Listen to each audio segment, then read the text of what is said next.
We're talking about the combination of functions. So let's get that up there. What is the combination of functions? Okay? That's going to drive us for right now. We're talking about the combination of functions, and we're talking about functions, so different properties of functions. First, we'll start out with adding our functions. So we want to know what happens when we have f plus g x, and what do we get? We get f of x plus g of x. Okay, so we're adding our functions.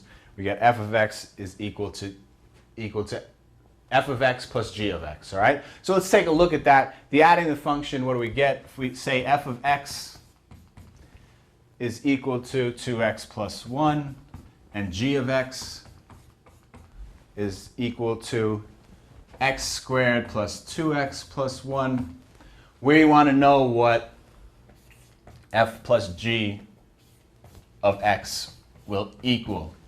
Okay?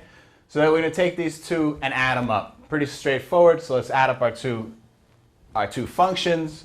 We get 2x plus 1 plus x squared plus 2x plus 1. Adding is the most straightforward. It's the one that you're going to make the least mistakes on. We're not going to spend too much time on adding these because it's really nothing too sexy. We're just going to start putting together our like terms.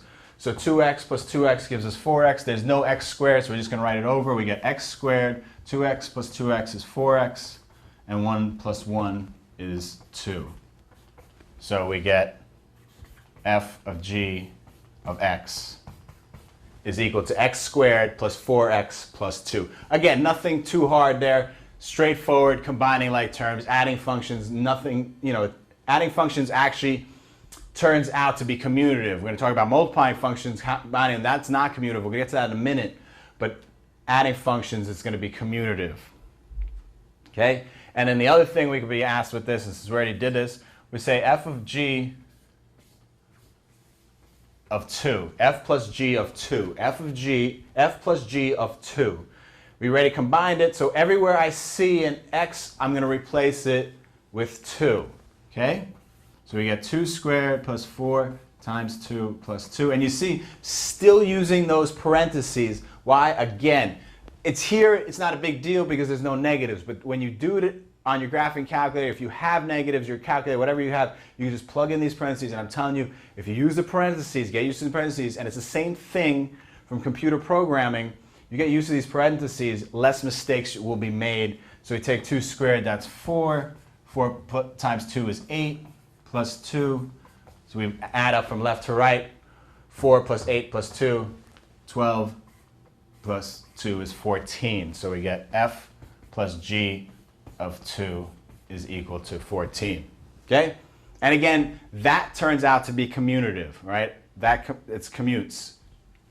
And let's see. So we did adding the functions. What comes next? Logically, you'd think subtracting the functions. So let's going to subtract these away.